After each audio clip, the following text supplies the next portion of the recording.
मित्रों नमस्कार, जय माता की। आशा करता हूँ कि आप सभी कुशल मंगल होंगे। आज मैं एक बहुत रोचक विषय लेकर आपके सामने उपस्थित हुआ हूँ। ये विषय उन लोगों के लिए भी रोचक है जो लाल किताब में विश्वास रखते हैं। लाल किताब के अपने ज्योतिषियों के साथ कंसल्ट करके अपने वर्षफल का और आगे के जीवन का निर्धारण करते हैं। और ये विषय उन लोगों के लिए भी रोचक है जो लाल किताब पढ़ते हैं, सीख रहे हैं, लेकिन कई बार उलझ जाते हैं कि हॉरोस्कोप में, आपके टीवी में ग्रहों की कुछ विशेष स्थितियाँ देख के वो ये डिसाइड नहीं कर पाते कि हम मंदिर जाएँ या ना जाएँ। तो लाल किताब के फरमान नंबर 10 में एक बहुत महत्वपूर्ण विषय है जिसको हम चौकोर बोलते हैं। आप मेरी स्क्रीन पे ये फ़ोटो देख रहे हैं, मैंने हाथ से थोड़ा ड्रॉ करके और आपके लिए लिखा। तो इस चौकोर में जो हाउस नंबर जो भाव नंबर 2, 6, 8, 12 ये 4 भाव इन्वॉल्व हैं और 10वां भाव और 11वां भाव भी इसमें कुछ रोल अदा करते हैं, जो कि हम जब इसकी डिटेल में डिस्कशन करेंगे अभी, तो फिर मैं आपको बताऊँगा। सामान्यतः ये देखा गया है कि जब आपके हॉरोस्कोप के 2, 6, 8, 12 भाव में कुछ भाव खाली रह जाएँ और किसी भाव में कुछ ग्रह आ जाएँ और उन ग्रहों की आपस में मित्रता और शत्रुता इस ढंग से हो कि आपके जो लाल किताब के जानकार आचार्य हैं या आपके जो कंसल्टेंट हैं, वो आपको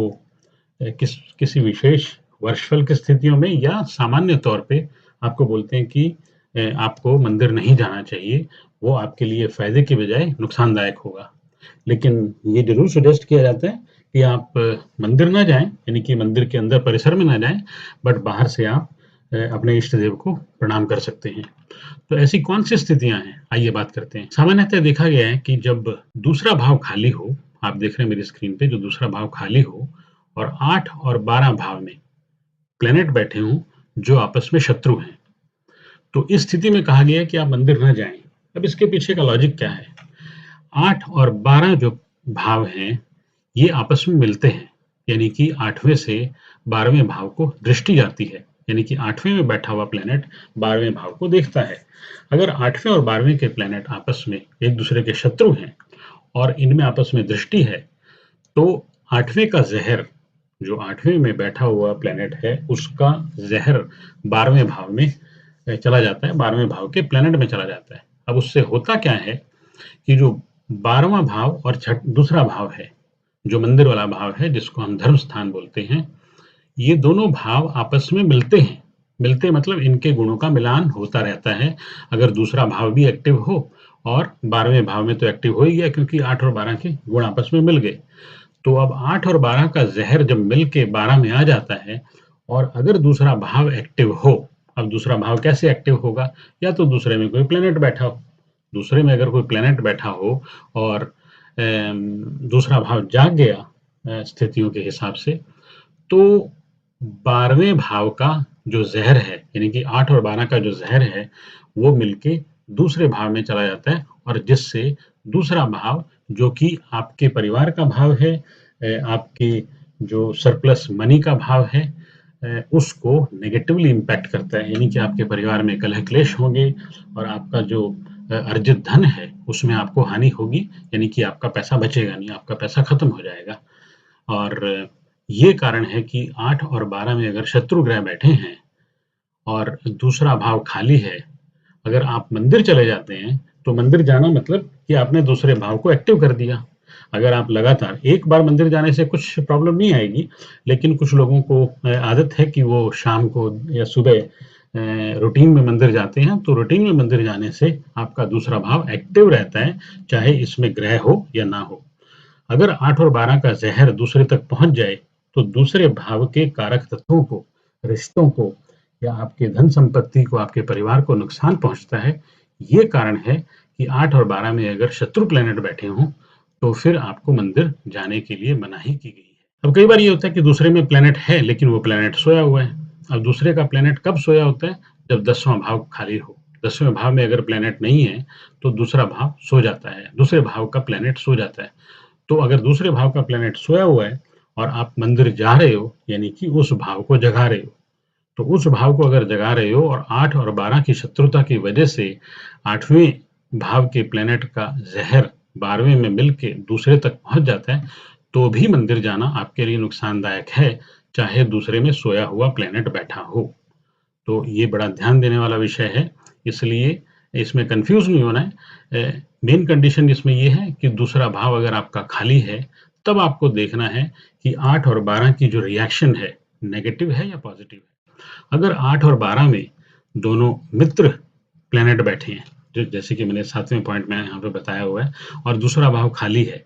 और छठे भाव में कोई भी प्लैनेट बैठा हो या छठा भाव खाली भी हो, अगर 8 और 12 के मित्र ग्रह हैं और दूसरा भाव खाली है, तो 8 और 12 की मित्रता का जो फ़ायदा आपको उठा पाओगे आप अपने दूसरे भाव में, वो तभी उठा पाओगे जब आप दूसरे भाव को एक्टिव रखोगे, यानी कि मंदिर बार-बार जाओगे। तो 8 और 12 में अगर मित्र प्लैनेट बैठे हैं, जैसा कि मैंने 7वें पॉइंट में डिस्कस किया, तो आपको मंदिर अवश्य जाना चाहिए। आप मंदिर जाओगे तो 8 और 12 के जो मित्र प्लैनेट हैं, उनके जो मिलान के जो अच्छे असर हैं, जो दूसरे में मिलते हैं, तो आपको इस भाव में इन प्लैनेट्स का फ़ायदा होगा। तो ये चीज़ ध्यान देने वाली है। अब हम पीछे वापस जाते हैं, जब 8 और 12 में अगर शत्रु प्लैनेट बैठे हैं, तो आप इस पॉइंट को 5वें पॉइंट को ध्यान से देखिए कि 8 का अगर शत्रु 11 में आ जाए, यानी कि अगर आपका 11वें भाव में 8 का शत्रु बैठा है और 8 और 12 आपस में शत्रु हैं ही हैं, तो भी 11 में अगर 8वें का शत्रु बैठा है, तो आप मंदिर जा सकते हैं, क्योंकि 11वें भाव का जो प्लैनेट है, जो 8वें का शत्रु है, वो 8वें के गुणों को 12वें में मिलने से रोक लेता है। तो यानी कि 8वें का ज़हर 12वें में नहीं मिला, तो आप मंदिर जा सकते हो, अगर 12वें में एक कोई सकारात्मक प्लैनेट बैठा है और उसका आपको लाभ लेना है, यानी कि मंदिर में मिलाना है, क्योंकि 12वें के गुण दूसरे में मिलेंगे ही मिलेंगे। तो ये आपको ध्यान देना है कि 12वां अगर अच्छा प्लैनेट है आपका, तो फिर आप दूसरे में उसके गुणों को ले जाना चाहेंगे, बजाय इसके कि 8वें में 12वें का शत्रु बैठा है, क्योंकि उसको रोकने के लिए 11वें भाव में 8वें का शत्रु बैठा है। तो ये थोड़ा-सा मैंने इसमें ट्विस्ट डाला है, इसको आप समझने की कोशिश करें।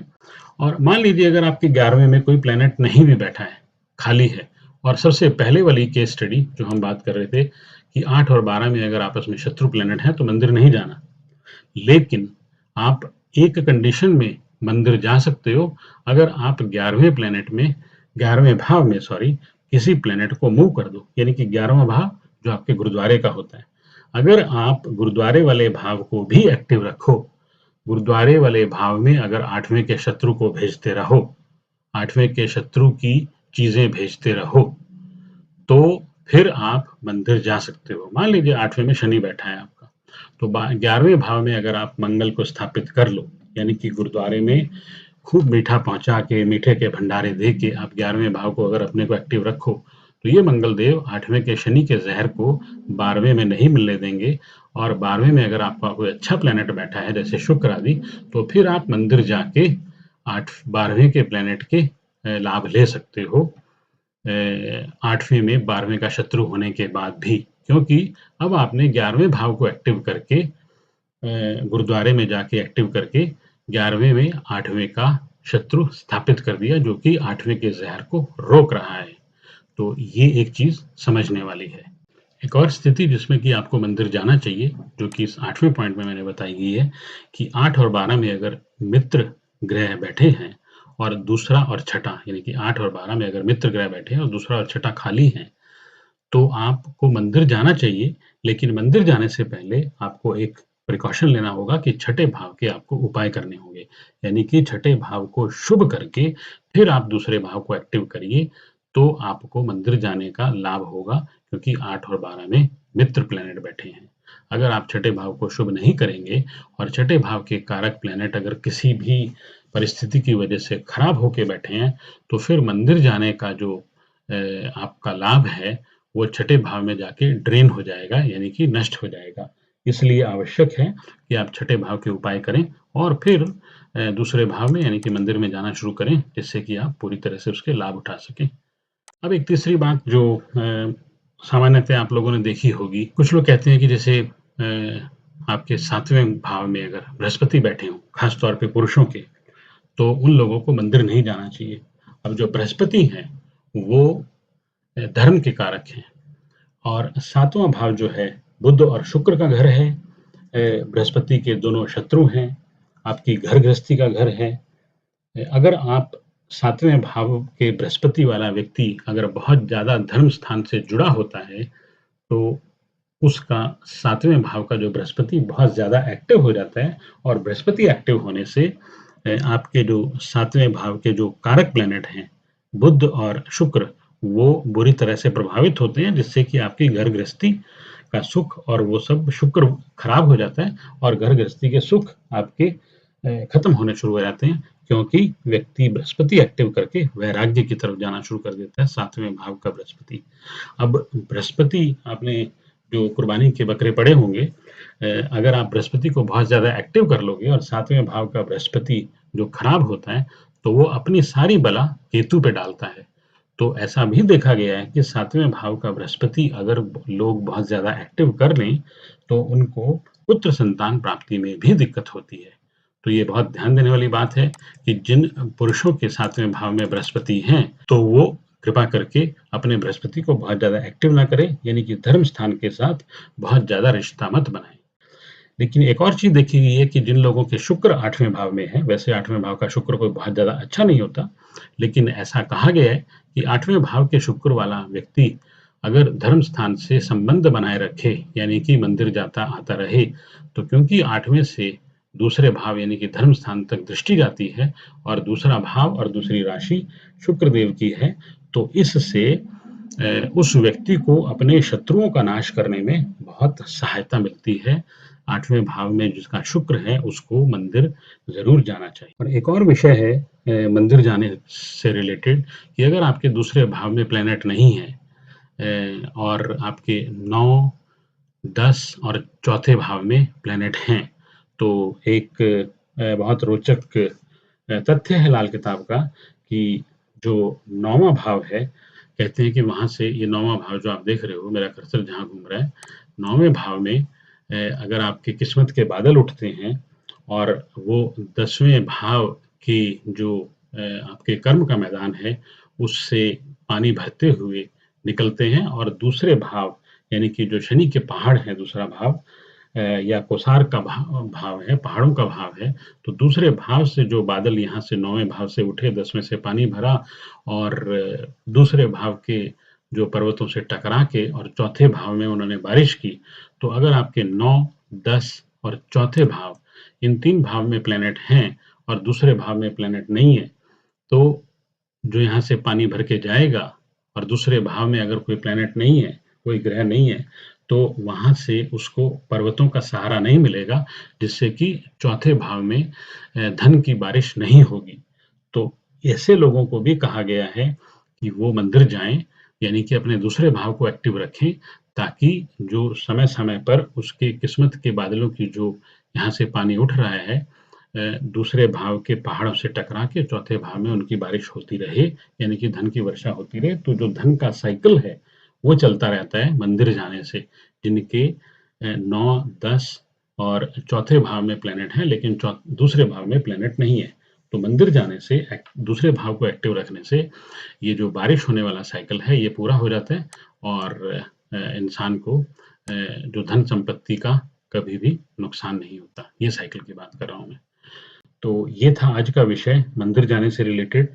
अगर आपका कोई सवाल हो तो आप मुझे